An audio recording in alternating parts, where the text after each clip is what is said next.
What's up, everybody? Thanks for tuning in to the first edition of Niners News with 49ers Hive.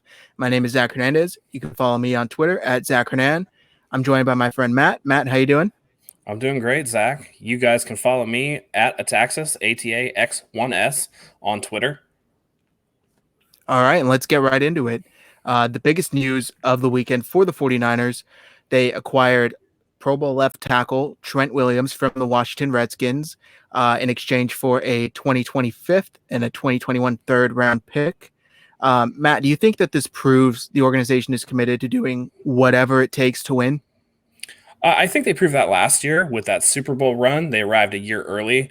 I think that it was opportune for them to get a left tackle, all things considered. But the way that they did it, essentially stealing Trent Williams from the Washington Redskins. There's a well documented history of the acrimonious relationship between Kyle Shanahan and Redskins owner Daniel Snyder. There's definitely no love lost there. Those men hate each other, and so the last thing that anybody in the world thought would be that Daniel Snyder would somehow help Kyle Shanahan in a crisis situation, as it turns out, for such a low price. I mean, this is theft of the highest order. Worst case scenario, because Trent Williams is on the last year of his deal. If the 49ers just somehow let him walk, which I doubt happens, but if somehow they let him walk, they will have rented a 7-time Pro Bowler for a season for essentially a 5th-round pick, because they'll get that third back as a compensatory pick in 2021. What do you think of the deal? Yeah, I love it. Like you said, if they aren't able to restructure his contract or sign him to an extension, not restructure, they will restructure, but if they're not able to sign him long term, just like you said, they're renting a Pro Bowl left tackle, which is a keystone piece of any offense that wants to have any success in the NFL. And like you said, they're essentially just giving up a 5th round pick. So that's it. It's you can't get that. I mean, teams can dream to pick one up in the first round of the NFL draft. So to be able to give up essentially a 5th round pick to get Trent Williams, it's unheard of. And I've seen people complaining on Twitter saying that they gave up too much, or the price was too high, or they, perhaps that the 49ers shouldn't have been giving up draft picks because they had a lack of them to begin with. What do you think of that? Like, do you think that they should be more valuable, or should be valuing draft picks more? No, I don't think so at all. And I think that for a lot of 49ers fans, the memory is short. Just last season, the Miami Dolphins traded Laramie Tunsil to the Houston Texans for a 1st-round pick. Now, I know Bill O'Brien is willy-nilly with everything that he does, but when you look at the compensation in terms of what Laramie Tunsil got as a trade value versus what a 7-time Pro Bowler in Trent Williams, and granted, he hasn't played in a year. He had that cancer scare last year with the Redskins, and they felt like he felt like the team wasn't doing right by him. But at the same time, the proof is in the pudding, and the man has had a year off to get fresh. And you're talking about a cornerstone left tackle that you got for a 5th-round pick this year and a 3rd next year. It's just there's no way that was too much compensation for him. I think the 49ers absolutely stole him away from the Washington Redskins. Yeah, the thing that I think about most is that, like, when people say that they gave up too much, or I think that he wasn't that valuable, it's like, okay, think about it this way: if you were to find a player like Trent Williams in the 5th round this year, wouldn't you be ecstatic to have found that? It's like there's no way that you would be mad at giving up that price if you drafted him for a 5th round pick. That's how I view it. People seem to value draft picks, at least people on Twitter seem to value draft picks as if they're gold. And it's like, no, I think this organization is doing right by the team by moving them, treating them like ammunition as they should be, rather than kind of hoarding them and trying to hold on to them whatever they can. Because, this team has, like, I don't know the exact percentage, but it's like 90% of their players returning. Yeah. And so there's not even that many roster spots to begin with. So the fact that they don't really need to keep adding players when there's not even the room to begin with. Now, there was reported, I think Ian Rappaport reported that Trent Williams could have gone to Minnesota. A deal was all worked out, and he would have gotten an extension in that case. He chose not to do that, and then he ended up deciding to come with the 49ers after all. Why do you think that was? Well, 2 words: Kirk Cousins. Not to bag on Kirk, but it looks to me like Trent Williams looked at his situation and his time in Washington and saw the best part of it in Kyle Shanahan, what he perceived to be the best part of it, and then maybe the not so great part of it. Kirk Cousins is an absolutely solid quarterback, But when you play with somebody for a number of years, you know what they're capable of, and when you're coached by somebody for a period of time, you know what that's like. So it's one of those things where he's seen what he likes, he's seen what he doesn't like, and he would rather not, because the report was he was also going to get an extension from Minnesota and is playing on his last year with the 49ers. So I think that speaks to how highly he holds Kyle Shanahan in regard and the potential that he sees, with San Francisco being coming off a Super Bowl run. He thinks that he could be that piece to get them back there. Okay. Yeah, no, I agree with that. And I don't know.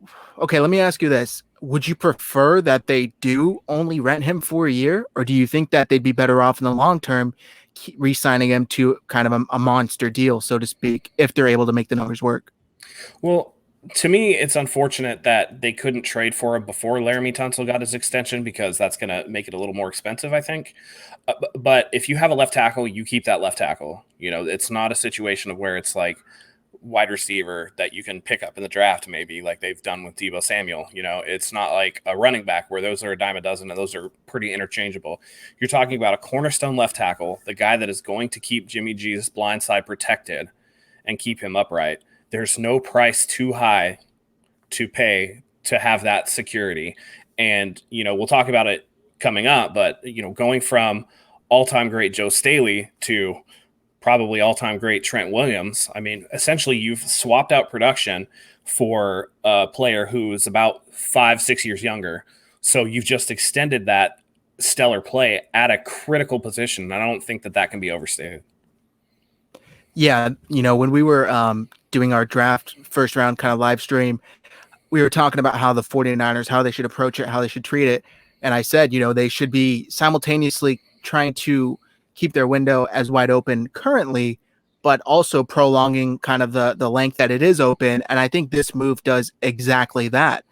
You get a player who's in his prime right now. And like you said, 4 or 5 years younger than Joe Staley. So he's going to be in his prime for a few years to come if they're able to keep him, if they choose to keep him. I think that really, really helps him in the long term. And I think a lot of people are kind of overlooking the fact, too, that the former Redskins offensive line coach, Chris Forster, is now a part of the 49ers staff. Right. So do you think that that's going to make the transition as easily and seamlessly as possible when they do move to Trent Williams this season? I think that Trent Williams is just a plug-and-play type player anyway, but the fact that he's familiar with the system is just going to accelerate that. So for me, he's going to make an immediate impact for the team, and he's going to stabilize what otherwise, all things considered, with, Joe Staley would have been something that would have been in flux and would have created a huge, huge deficiency for the 49ers offense.